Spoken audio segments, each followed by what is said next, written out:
Nah, izinkan saya pada malam hari ini menjelaskan sektor yang belum terlalu dibahas, yaitu pendidikan informal. Dalam hal ini pendidikan berbasis generasi atau pendidikan berbasis lingkungan. Nah, yang kita tahu bahwa indeks literasi Indonesia itu berada di posisi 61 dari 62 negara yang disurvei menurut indeks literasi global. Jadi kita cuma satu step di atas Botswana, sebuah negara di sub-Sahara Afrika. Nah, sayangnya di sisi lain konsumsi digital kita begitu tinggi. Jadi konsumsi digital itu adalah waktu atau durasi yang kita gunakan untuk mengakses perangkat-perangkat digital. Misalnya teman-teman kalau yang memakai perangkat Apple, di dalam pengaturan itu ada yang kemudian disebut sebagai durasi layar. Durasi layar itu adalah waktu yang kita gunakan untuk mengakses seluruh lini masa yang ada di aplikasi atau di perangkat seluler kita. Nah, umumnya masyarakat Indonesia itu mengkonsumsi perangkat digital 6-12 jam. Nah,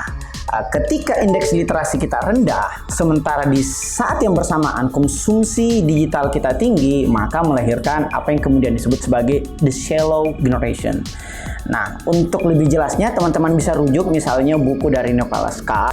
Buku itu salah satu nominasi Pulitzer pada tahun 2011. Di situ di judul yang sama, The Shallow, Nicholas Carr menjelaskan betapa internet itu berpotensi mendangkalkan cara berpikir kita. Nah, selain saya membahas pendidikan informal, saya juga membahas pada malam hari ini dampak negatif dari belajar menggunakan internet. Makanya kita kemudian menjelaskan tentang perlunya digital safety.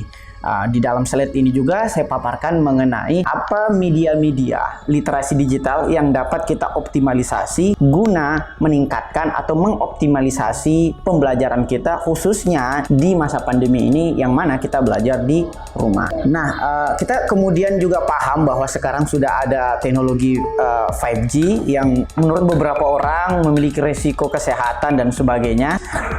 Tetapi yang perlu kita pahami bahwa ketika indeks literasi kita begitu rendah dan konsumsi digital kita tinggi, solusi satu-satunya menurut hemat kami, misalnya dalam buku saya yang berjudul Membangun Generasi Literasi, adanya teori tahap pendidikan. Nah, teori tahap pendidikan itu bertumpu kepada 6 tahap.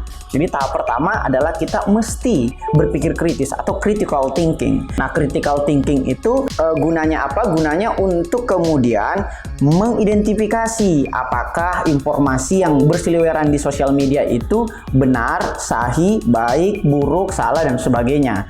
Nah, kemampuan untuk berpikir kritis ini menjadi sesuatu yang mutlak perlu. Apalagi di zaman era digital ini yang terlalu banyak distraksi dan terlalu cepat terjadi disrupsi. Nah, setelah kita berpikir kritis, barulah kita kemudian menyimak. Nah, menyimak ini masih dalam tahap dididik. Nah, sayangnya di pembelajaran atau pendidikan formal kita ini surplus menyimak, tetapi minus membaca, apalagi berpikir kritis. Nah, menyimak ini menurut saya terlalu maksimal dalam pembelajaran kita sehingga menyisihkan beberapa tahap-tahap pendidikan yang lain. Contohnya di tahap ketiga yaitu membaca. Nah, membaca ini sesuatu yang sangat perlu. Kenapa? Karena dengan membacalah kita membangun dialektika dengan si penulisnya. Atau bahkan kata Paul Freire dalam bukunya Politik Pendidikan, membaca itu bukan mengkonsumsi pengetahuan.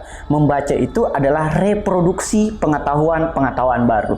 Jadi bukan membaca sekedar ini maksud dari buku ini dan bla bla bla, kemudian kita jelaskan dengan resume atau mengcopy paste gagasan dari si penulis. Tapi membaca, kata Paul Freire, adalah jauh lebih daripada itu, yaitu kita menemukan pemaknaan baru terhadap hasil bacaan kita. That's why kita misalnya setelah membaca penting untuk meresensi atau mereview tulisan itu menggunakan pendekatan kita tentunya. Nah, yang keempat adalah menulis atau seperti yang saya bilang tadi, meresensi. Jadi menulis itu bagaimana kita kemudian menyusun gagasan-gagasan baru tersebut dengan gaya menulis kita, dengan struktur berpikir kita. Itulah mengapa juga tadi di awal fundamen pertama dari tahap pendidikan adalah berpikir kritis. Nah, inilah yang kemudian seringkali kita sisihkan gitu. Nah, baru setelah menulis, si peserta didik atau bahkan sampai kepada guru atau orang tua itu dapat mengajar. Nah, kini kita dapatkan banyak orang yang kemudian dalam tanda kutip loh ya, banyak pengajar-pengajar yang belum selesai pada tahap-tahap pendidikan tersebut, langsung ujuk-ujuk menjadi pengajar. Sehingga yang terjadi kemudian apa yang kita sebut sebagai rantai simakan. Apa yang kemudian disebut sebagai rantai simakan? Rantai simakan adalah ketika simakan si murid, hasil simakan si murid itu adalah produksi dari si guru, yang mana si guru juga ini merupakan hasil simakan dari gurunya juga. Terjadilah rantai setan simak menyimak. Tidak ada gagasan-gagasan baru yang kemudian lahir dari ruang-ruang pembelajaran. Nah, dan yang kelima, setelah mengajar, barulah kita sampai kepada tahap jadi teladan atau terdidik. Jadi, kaum terdidik itu bukan sesederhana menyematkan toga di kepala orang yang telah meraih ijazah atau telah menyelesaikan studi-studi formalnya. Itulah mengapa pendidikan dan pengajaran itu adalah dua kata yang mesti kita demarkasi secara jelas. Bahwa memang pengajaran adalah upaya mentransformasi ilmu pengetahuan dari pengajar kepada subjek yang diajar. That's it. Sesederhana itu pengajaran. Tetapi pendidikan jauh lebih kompleks dibandingkan itu. Pendidikan adalah upaya mengaktualisasi seluruh potensi dari peserta didik. Jadi kita mengaktualisasi seluruh potensi dari peserta didik. Lengkapnya teman-teman bisa membaca misalnya definisi pendidikan dalam pasal 1 Undang-Undang Sistem Pendidikan Nasional tahun 2003. Nah, setelah teori tahap pendidikan ini kita pahami dengan baik, kita kemudian identifikasi apa yang harus kita lakukan. Kita kan paham bahwa problem kita saat ini adalah kita surplus menyimak minus membaca. Sehingga kita bagi nih, saya menyarankan ada dua metodologi pembagian dalam pembelajaran.